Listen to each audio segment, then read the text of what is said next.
Hi. Hello, matey. That's not what you say. How you doing? Okay, that's better. All right, so this is not an easy video for us to make, is it? Especially me. Yep. It's taken us a day to kind of come to terms with it and get our heads wrapped around it. And it was pretty stressful, to be honest. So you want to tell them what happened? We went to Walmart and I put 2 boxes of Def in the back of the truck, and one of them got damaged and was leaking. So then when I seen that, I went to dump it, and I dump it quick, and I was looking at it running out of the box and everything and wasn't paying attention. I dumped it into the diesel tank instead. Didn't catch it. Next morning, turned the key. She started knocking real bad. That was a $20,000 mistake. Yep.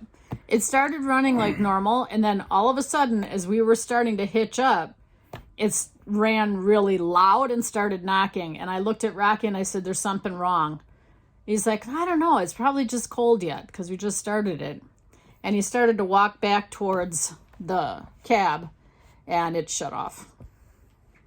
So long story short, make sure you pay special attention to where you're putting your Def. It can happen to anybody. Trust me, Rocky's very conscientious about that stuff. But, you know. Got sidetracked. You get sidetracked, you're thinking of other things.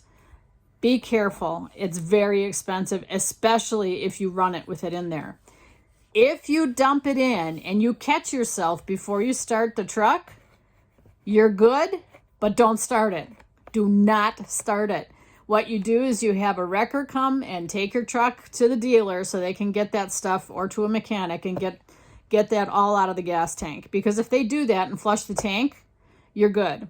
Unfortunately, Def is very corrosive, incredibly corrosive. And in fact, our truck is still in the bay at the Ford dealer. Thankfully, they got it in.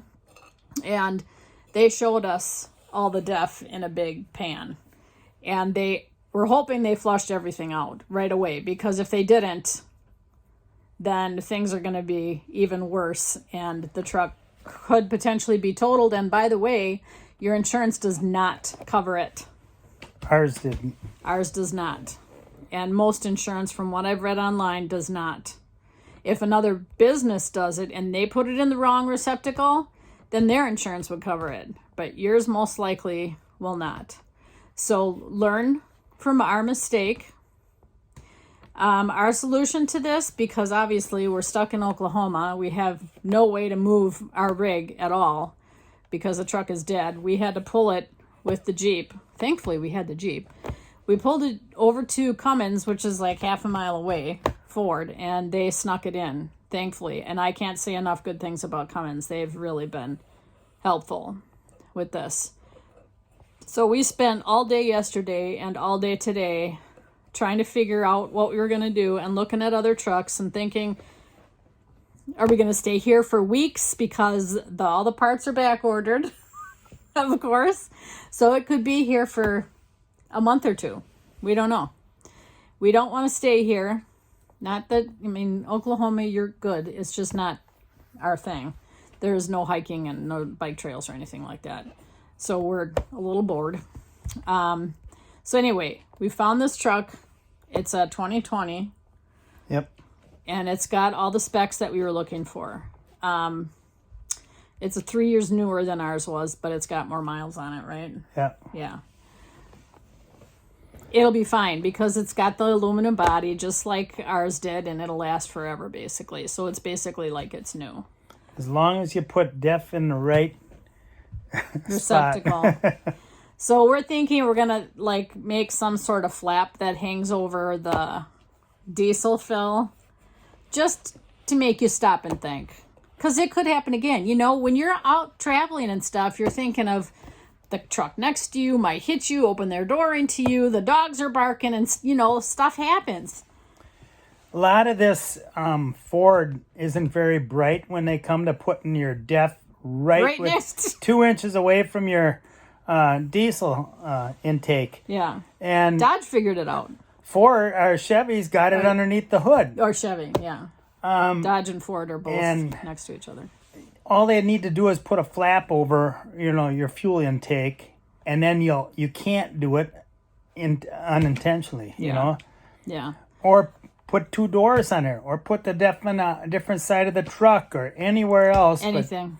Especially with something that is so damaging and so horrific for your fuel system and your engine. But if you look online, everybody's complaining about this There's F-350. Lots and lots. They're all F-350s with the 6.7 in it are having this problem because it's right next to the other one. And you have a lot of stuff on your mind. There's all kinds of, life is not simple. It's complicated, even when you're out traveling. If a truck is $100,000, you'd think they could at least look into doing things a little bit better. Different.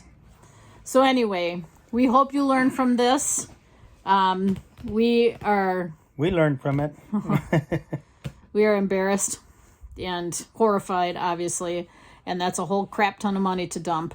However, what we plan to do is once they fix the 17 and redo the whole fuel system, we're going to sell it. We'll probably keep the 20 that we just bought because it's newer, even though it's got more miles on it. So if you know anybody looking for a dually, it's a 2017. Can't have it for a couple months. No, you can't have it till it's, completely fixed. But so we one of us might fly back here and grab it and drive it back to Georgia, or we both might come. I don't know. Or maybe we'll sell it to the dealership if they give us a deal, which I highly doubt. But anyway, so. Well, they are hard up for trucks down They are. here. That's very true. Very true. And We that put on- one's in good shape. What do we put on? 300 miles today looking for trucks? Yeah, a lot. Yeah, the Jeep had 10,000 miles on it when we bought it. Not anymore. So anyway, learn from us, guys. Okay, pay attention to your DEF and where you're putting it, because it's a horribly expensive mistake to make. Okay? So, we'll see ya. See you, bye.